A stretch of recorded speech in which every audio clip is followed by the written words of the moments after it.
us to make our play in every game, whether in new sports or life's mightier struggles. One where our desire to win is second only to our love of the game itself, where we triumph as considerate victors or lose with grace and a determined will to win.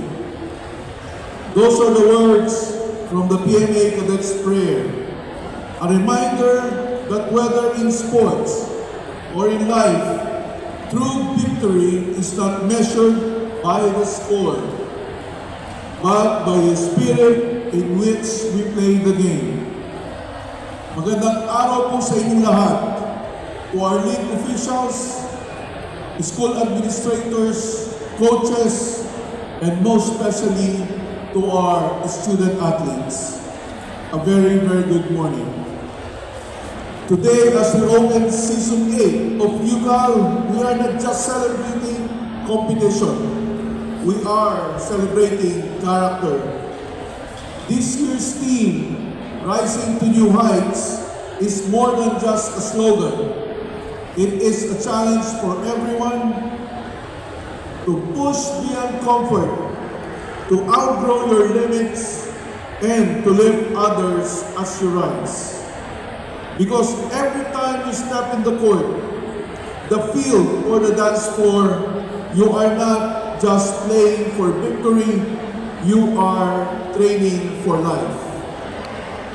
As a former military officer and now a public servant, I've learned that the battlefield and the basketball court are not so different. Both demand discipline, teamwork, and respect.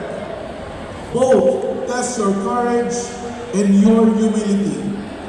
And in both, your greatest opponent is never the one across the line. It is the person you see in the mirror. When you train, you fight fatigue. When you compete, you fight doubt. When you lose, you fight discouragement. And when you rise again, that's where true greatness begins. Remember, it's not the medal around your neck that defines you, but the values within your heart. When you play fair, even no one is watching. When you congratulate your rival with genuine respect. When you bounce back from defeat with renewed determination, that's when you've already won, regardless of the score. Because in every match, you either win or you learn. And those lessons will carry you far beyond the game. You, our student athletes, are the home of your schools and communities. Play with integrity, lead by example, and compete with heart. Show the world that UCAL athletes are not just strong, they are upright, respectful, and compassionate. Let this season be remembered not only for its champions, but for its character.